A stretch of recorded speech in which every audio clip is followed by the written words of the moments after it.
my name is Scott Servine. I am the director of People vs. the State of Illusion. I have commandeered the crew, the lights, everything. I'm on my own. I'm on a rampage. Look, they're even making me do my own work. Look at this. Lights, camera, action. I've been making films for about 18 years now. I gotta say, hands down, this is one of the most amazing projects I've ever been involved with. Here's the deal.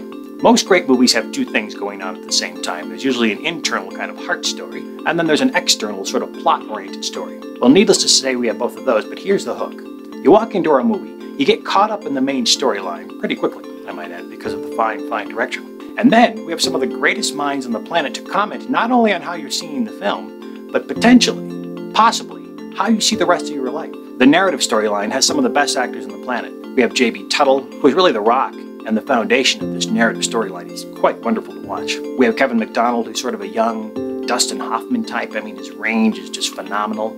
We have Michael McCormick, who's one of those classically trained, amazing actors that just makes you lean into the screen because he's so interesting to watch. Melanie Lindahl, who you may not know, but you're going to hear a lot from because she's amazing. What can you say about Austin Vickers? He was a world-class trial lawyer, was a happy, successful guy, but decided he wanted to look deeper. So he comes up with this film where he literally puts your own perceptions on trial. That's what happens. So you're watching the film, you're all caught up in it, and you have feelings.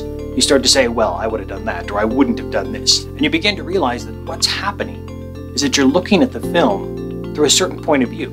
And most people realize that that point of view has been with them for quite some time. The question is your point of view real? Is your perception of reality real? Or is it dramatically different from what's actually happening? Pretty good question. If you can, go see this movie with a group of friends.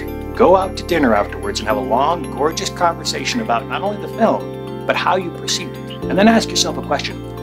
Is that how I see most of my reality? It's not like therapy. It's like a cinematic, theatrical introspection into you and how you experience your life. People vs. the State of Illusion.